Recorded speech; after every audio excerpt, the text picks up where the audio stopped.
This year at Spiel in Essen, I ran into the lovely people at Free Company, who are a small organisation behind a new and interesting skirmish/dungeon crawler miniature-based game called Eldfall Chronicles.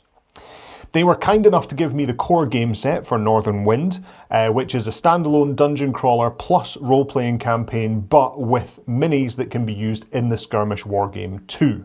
Basically, the minis were super cool. I was drawn to the whole thing, and now I'm going to take a look at the box and paint up one of the Oni clans, who seem to be the Japanese samurai-styled faction with, in my opinion, the coolest looking minis.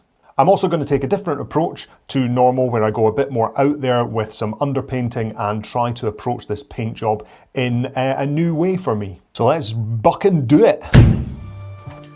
So your box here comes with an impressive array of paperwork, rules, boards, maps, campaign information, tokens, dice, and various other bits and bobs. It's all quite impressive. It's quite a weighty package, so to speak, and yeah, everything was of a very high quality. You'll also find a box exclusive character mini and 3 boxes of other miniatures from Heroes, Undead and the Oni clans. Quality wise, the miniatures are very impressive. The resin is not super brittle, the detail is excellent, and there's not a billion bits per model either, so you're not going to be spending hours on end just building and posing these things. You can of course also buy additional minis, and I have a couple of boxes here with a larger character and a couple of smaller characters, and I'm going to build and paint up what's called an Oni Yaksha from the additional box that I have.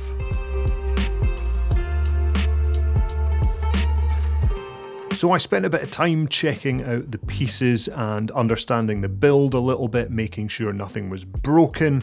Ultimately, we're all good here. From there, it was a case of scraping off some minor mould lines and clipping off some very small resin gates, just so everything ended up nice and flush when I was going to put it together. Some dry fitting and then super glue got me to the sub-assembly stage after that.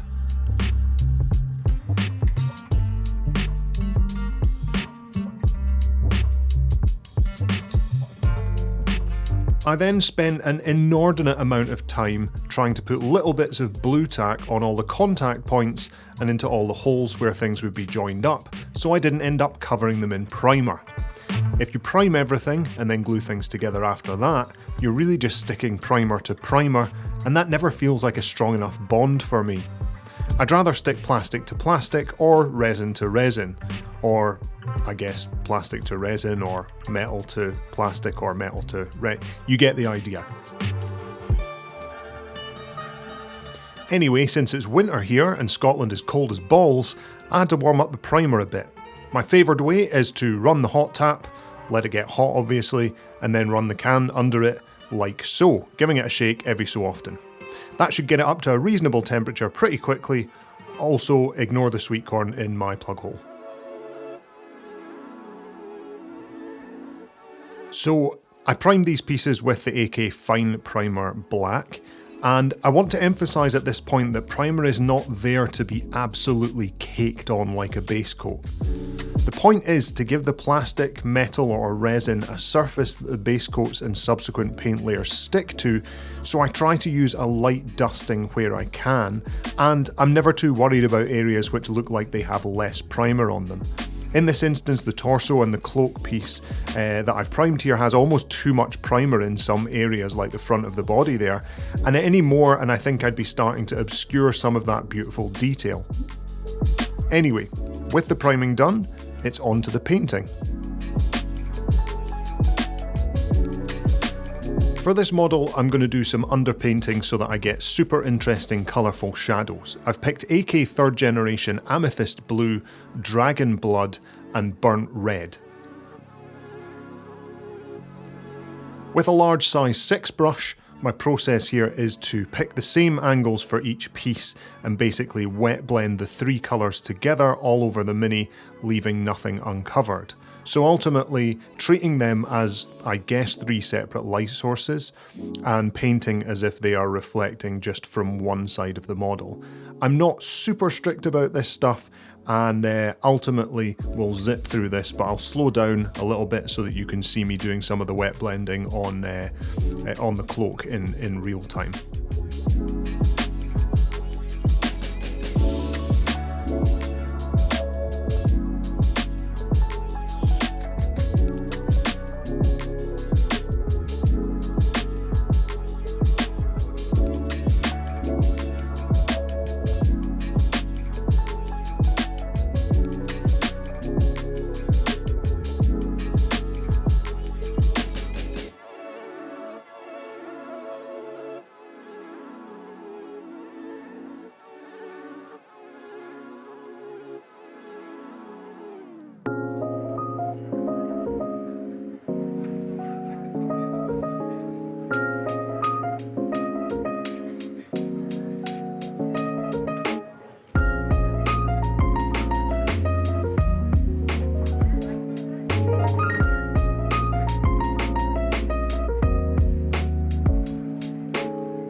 So once that's all done and the paint has dried, of course, I spend a bit of time taking off the tack and then gluing the model together with super glue.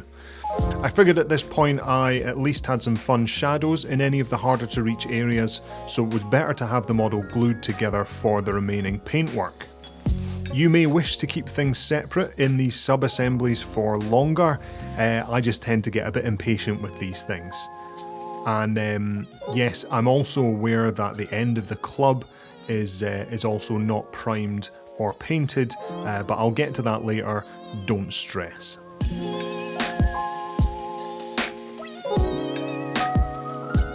Now, first I decided I'd paint up the skin in mostly red tones. I used the burnt red that's already on the palette to cover more of the red skin area, just so I had a bit more of a uniform surface to work on.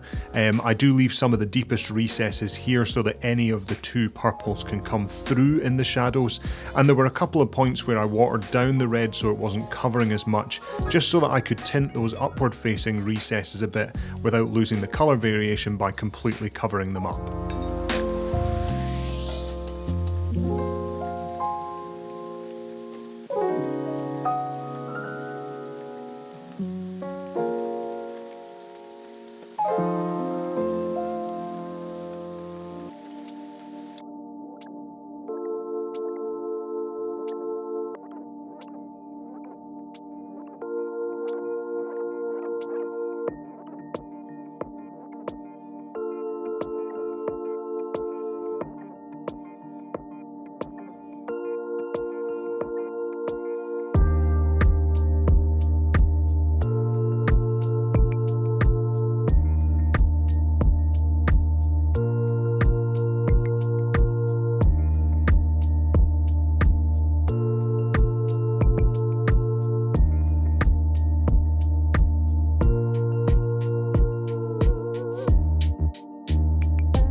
At this point, I cracked out the AK Deep Red, which is another favourite of mine, and I started mixing bits of that into the burnt red to build up the highlights. During this stage, I also realised my camera should be a bit more zoomed in, so you can put your magnifying glass away very shortly.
Once I had worked my way up to deep red, I grabbed AK's golden yellow and I used that to mix a slightly lighter and, as a result, I guess slightly desaturated red for some smaller highlights and edges.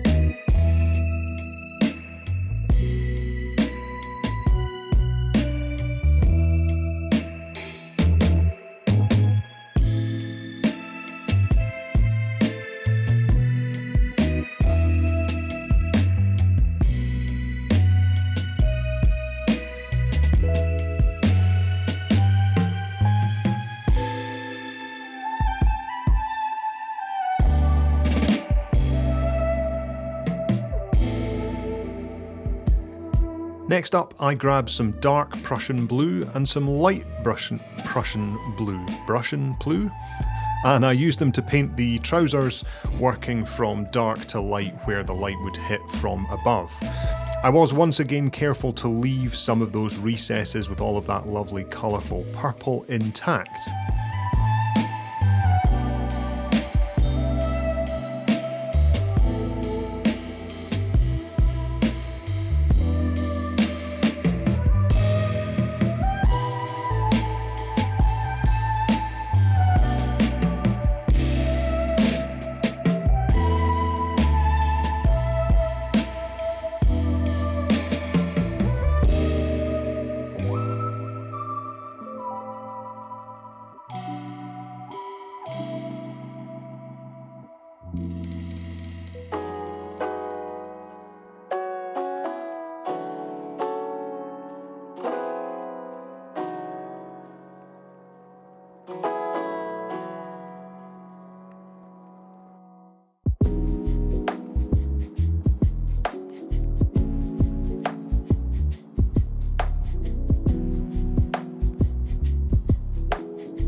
Once I'd reached that light Prussian blue, I then took some of that golden yellow and started mixing it into the blues to bring up the highlights. This, of course, shifted the value quite nicely into greens, as you might expect.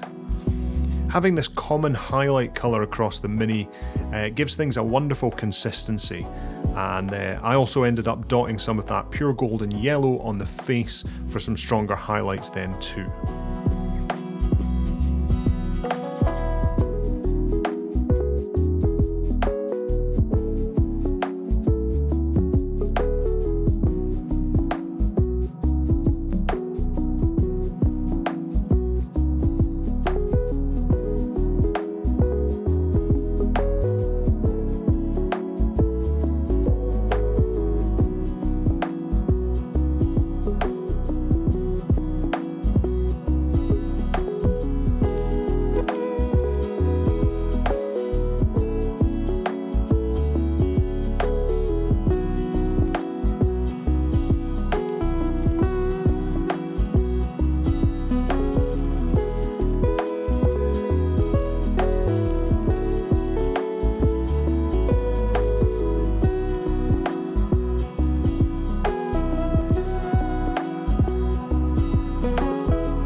Now, it was probably the most awkward part to paint, but I decided I'd do the hair next. I started with golden yellow, but then I used good old ice yellow to provide lighter yellow highlights.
Now from here I started using the pool of dragon blood, plus a little bit more from the bottle, on the palette to work on the cloak. It was largely this colour anyway, but just to bring it a bit more consistency to the material, I covered it a bit more, and again I started using that golden yellow to provide lighter value to mix with to bring up some of those highlights again on the upward facing areas. I also went round the edges with almost pure golden yellow for quite a contrasty definition, and it helped kind of tie the shape of the cloak together a little bit.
Here I started painting up the claws with various colours on the palette already, and the same with the rope parts that he has round his waist, and the little gourd and various bits and bobs, and I even used some more of the burnt red underneath the cloak. Granted, whatever environment you put these minis in, theoretically is more likely to be reflected there, but I'm not planning the base here at this point.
So then I was onto the post that he's perched on. Now this ended up being a little bit more experimental. I had all these colours on my palette and I wanted to use them, but I figured it would be worth picking a slightly greyer blue tone to try and make it feel a bit more like stone. So I went for dark blue-grey and blue-grey respectively, so I had a couple of values to work with, and then I used these to mix with the existing palette to try and retain some of that colour consistency. I didn't really want to stray too far from my current palette here, but I did want to kind of vary the hue a little bit into those blues and those kind of grey rock colours, just to make this a little bit different from the rest of the miniature.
Lastly, I just had to sort the club. I ended up going with red tones to save cracking out any more colours, and I used some of the yellows I had mixed for the handle end.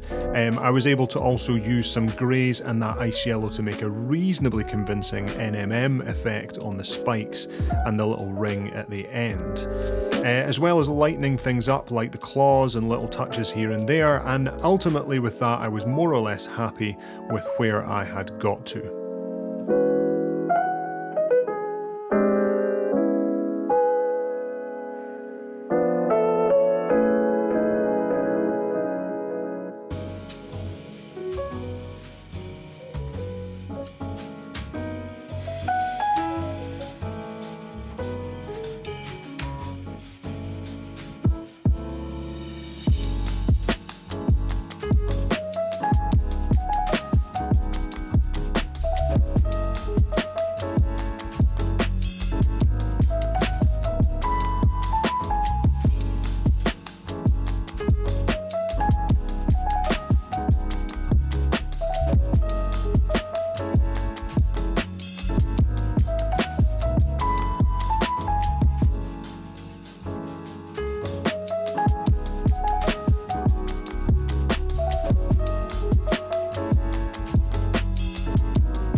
So this is where I finished up. I'm a big fan of the underpainting effect, just to bring a lot more interest to the model, and despite using a good handful of paints in the end, I did try and keep that palette relatively limited and mostly based off those shadow colours that I'd picked, plus the same highlight everywhere.